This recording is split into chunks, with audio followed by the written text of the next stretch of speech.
बिस्मिल्लाहिर्रहमानिर्रहीम। मैं आज डिस्कस करने जा रही हूँ water currents and body forms in phylum Porifera. किस तरह से फाइलम पोरिफेरा की स्पीशीज वाटर कर्रेंट्स और किस how many body forms exist in phylum Porifera.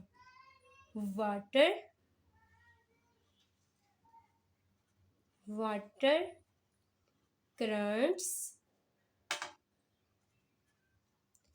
And body forms of phylum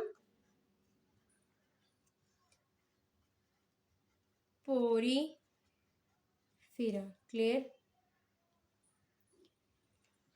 अब जो स्पॉन्जेस की जो लाइफ है ना वो सारी की सारी डिपेंड करती है वाटर कर्रेंट्स के ऊपर, ठीक है, जो कि क्वानोसाइट्स है ना वो क्रिएट करती हैं। क्वानोसाइट्स बेसिकली क्या है, ये सेल्स पाए जाते हैं स्पॉन्जेस की बॉडी पे। वाटर करंट्स ने फूड और ऑक्सीजन लेके आनी होती है जो कि स्पॉन्जेस की जो बॉडी है यूटिलाइज करती है। Water currents bring food and oxygen to a sponge, और इसके साथ साथ जो है ना कैरी अवे ले जाती है मेटाबॉलिक और डाइजेस्टिव वेस्टेज को, ठीक है। अब जो मेथड ऑफ फूड फिल्ट्रेशन है और सर्कुलेशन है वो रिफ्लेक्ट करते हैं बॉडी फार्म्स के हवाले से। आमतौर पर जो जोलॉजिस्ट है ना वो 3 स्पॉन्जेस बॉडी फार्म को डिस्कस करते हैं। कितनी? 3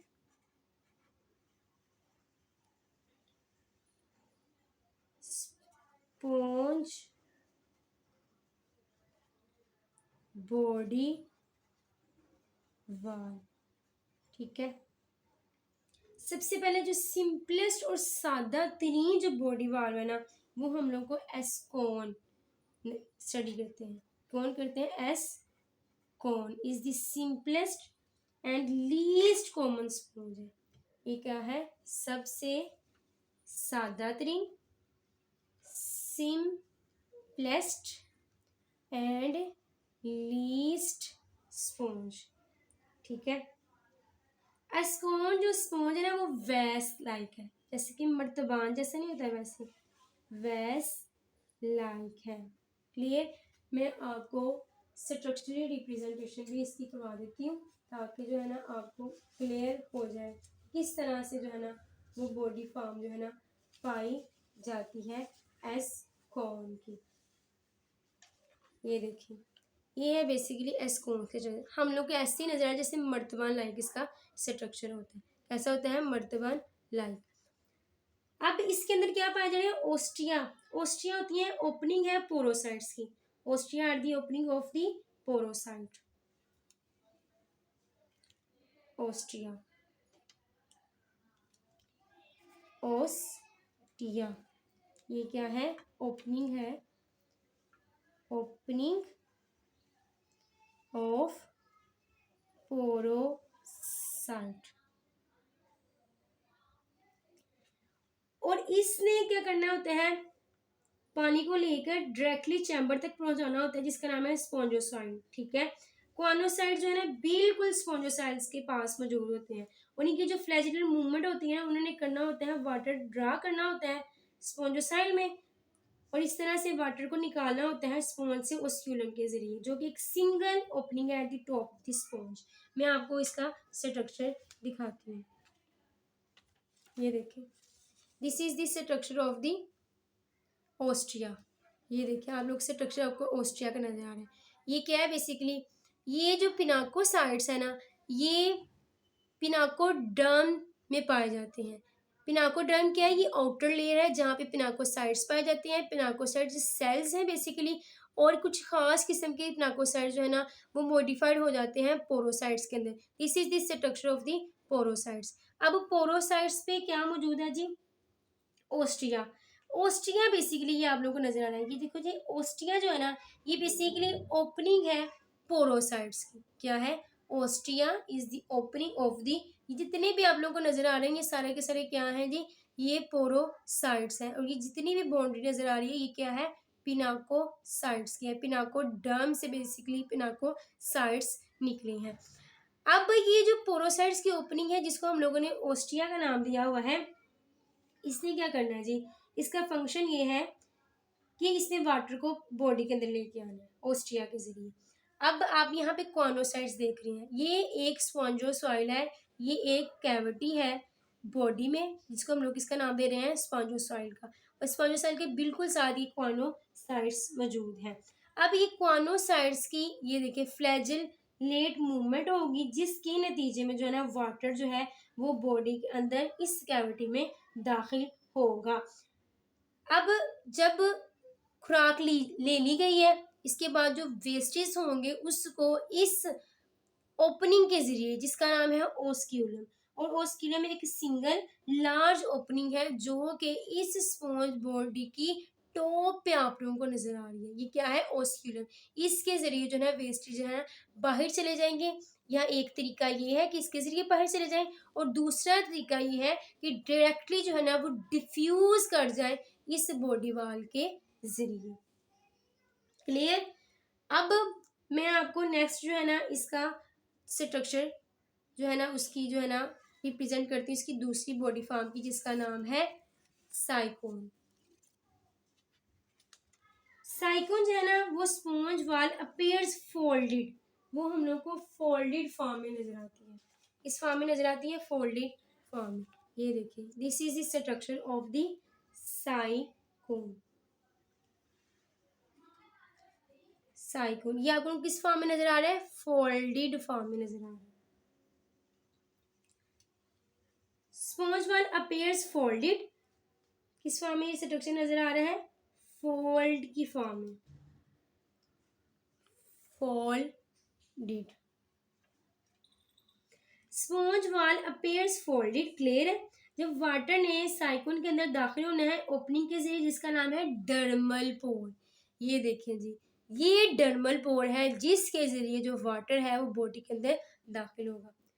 water enter to the body through a dermal pore. Clear? किसके जरिए होना है? डर्मल पोर के जरिए वाटर ने दाखिल होना है। ये जो डर्मल पोर्स है ना ये ओपनिंग है invagination of the body wall. ये आप लोगों को नजर आ रही है, ये जहां जहां बॉडी वाल जो है ना इनवेजिनेशन हो रही है ना वहां पे डर्मल पोर्स मौजूद है, जिसको हम लोग इन करंट जो है ना वो किनाल्स कहते हैं। क्या कहते हैं? इन करंट किनाल्स का नाम देते हैं। अब बॉडी वाल में जो पोर्स मौजूद है इन्होंने कनेक्ट करना है, बॉडी वाल में जो पोर्स मौजूद है उन्होंने कनेक्ट करना है, उन्होंने रबत कायम करना है, उन्होंने ताल्लुक देना है इनकरेंट कनाल को रेडियल कनाल के साथ। इनकरेंट कनाल को रेडियल कनाल के साथ जिसने ताल्लुक देना है वो कौन है? पोर्स है। अब रेडियल कनाल लीड कर रही है स्पॉन्जोसाइल में। ये आप लोगों को यहाँ पे रेडियल कनाल नजर आ रही है जिसका ताल्लुक किसके साथ है? स्पॉन्जोसाइल के साथ। ये कैविटी है, ठीक है, जो कि बॉडी में एग्जिस्ट करती है। किसकी बॉडी में? स्पॉन्ज की बॉडी में। स्पॉन्ज क्या है? बेसिकली फाइलम पोरिफेरा जिसको हम लोग कहते हैं। अब इसके बाद जो कॉनोसाइट्स फ्लैजिलेट्स की बीटिंग होगी ना, इसकी कॉनोसाइट फ्लैजिलेट्स की बीटिंग वो करेगी, वाटर को मूव करेगी ओस्टिया से इनकरेंट और रेडियल कनाल के जरिए स्पॉन्जोसाइल में। ठीक है, ये आप लोगों को जो मैंने रेड में रिप्रेजेंटेशन की है ये बेसिकली ज़्यादा मैंने डार्क कर दी, लेकिन बिल्कुल आपको इसके पास पास जो है ना वो कॉनोसाइट्स नजर आते हैं। क्या नजर आते हैं? कॉनोसाइट्स। ये रेड में रिप्रेजेंटेशन किसकी की गई है? कॉनोसाइट्स की गई है। किसकी की गई है? कॉनोसाइट्स की। अब कॉनोसाइट्स ने फ्लैजिला की मदद से वाटर को ओस्टिया से जो है ना इनकरेंट और रेडियल कनाल से स्पॉन्जोसाइल में पहुंचाना है। ठीक है, और जब वेस्टेज होंगी वो ओस्क्यूलम के जरिए बाहर चली जाएंगी। ये किसका स्ट्रक्चर मैंने दिखाया है? साइकोन का, और ये फोल्डेड फॉर्म में नजर आ रहा है। क्लियर? और नेक्स्ट स्ट्रक्चर दिखाती हूँ ल्यूकोन का, कि किस तरह से जो है ना वो ल्यूकोन का स्ट्रक्चर पाया जाता है। ल्यूकोन ये बहुत ही एक्सटेंसिवली ब्रांच्ड किनाल सिस्टम हम लोग को नजर आता है। क्या नजर आता है? एक्सटेंसिवली ब्रांच्ड किनाल स्ट्रक्चर हम लोगों को ल्यूकोन का स्टडी करने को मिलता है। अब वाटर ने एंटर होना है स्पॉन्ज में, किसके जरिए? ऑस्ट्रिया के जरिए। ऑस्ट्रिया के जरिए वाटर जो है वो बॉडी में दाखिल होगा और मूव करेगा ब्रांच इनक्रांट कैनाल के जरिए। ठीक है, ये जो ब्रांच इनक्रांट कैनाल्स है ना, उनके जरिए क्या करेगा? वाटर मूव करेगा, जो कि कॉनोसाइट चैम्बर तक पहुंचाएंगे। ये जो रेड में रिप्रेजेंटेशन की गई है ना, ये बेसिकली कॉनोसाइट्स की गई है। ठीक है, ये कॉनोसाइट्स है और कॉनोसाइट्स के पास जो कैविटी है वो क्या कहलाती है? Choanocytes line, choanocytes chambers. Canal lead away from the chamber, और वो किनाल्स जो के चैम्बर से अवे जा रही हैं उनको हम लोग एक्सक्रेंट किनाल का नाम देते हैं। ये देखिए, ये बाहर की तरफ जा रही है, इसको किसका नाम दिया है? एक्सक्रेंट का। और कॉनोसाइट्स के पास कौन सी कैविटी है? चैम्बर है, कॉनोसाइट चैम्बर, जिसके जरिए जिसमें जो है ना वाटर आता है। अब किनाल्स जो क्या करनी है? Lead away from the chamber, chamber से जो बाहर जा रही है उनको किसका नाम देते हैं हम लोग? एक्सक्रेंट किनाल का। किसका? एक्सक्रेंट किनाल का। अब चैम्बर की प्रोलाइफरेशन और किनाल्स की वजह से जो है ना एब्सेंस हो जाती है स्पॉन्जोसाइल्स की। इसके अंदर आपको कोई भी कैविटी नजर नहीं आ रही है, इसको हम लोगों ने स्पॉन्जोसाइल बोलना है। ये ऐसा क्यों हुआ है? क्योंकि चैम्बर की प्रोलाइफरेशन, चैम्बर का निकलना और केनाल्स की वजह से स्पॉन्जोसाइल इसमें नहीं मौजूद।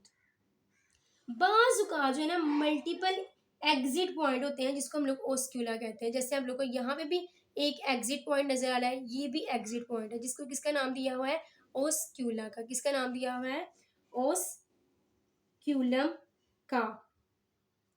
लीक्यून के बारे में कैसे है जी स्ट्रक्चर? ये ब्रांच स्ट्रक्चर, ब्रांच स्ट्रक्चर है, ब्रांच केनाल सिस्टम इसके अंदर पाया जा रहा है।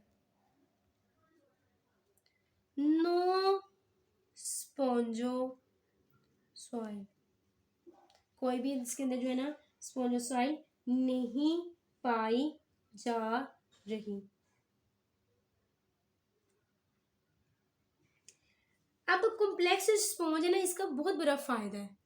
ये जो आप लोगों को स्पॉन्ज नजर आ रहा है ना, कॉम्प्लेक्सिटी है इसमें, केनाल ब्रांच सिस्टम नजर आ रहा है, इसका बहुत ज़्यादा फायदा है। वो इस वजह से है कि इंक्रीज सरफेस एरिया हो जाता है, किसके लिए? के लिए कॉनोसाइट्स के लिए जरिए, जिसके जरिए लार्ज वाटर ऑफ वॉल्यूम जो है ना वो मूव करता है इन स्पॉन्ज के जरिए, और देन जो है ना फिल्टरिंग कैपेबिलिटी है वो बढ़ जाती है। इसकी इंपॉर्टेंस क्या है जी? Importance of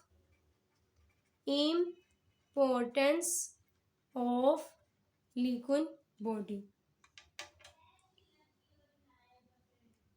increase surface area,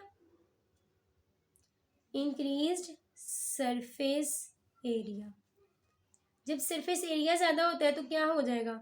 कॉनोसाइट्स जो है, कॉनोसाइट्स ज़्यादा वाटर लेके आएंगे। जब वाटर ज़्यादा आएगा तो फिल्टरिंग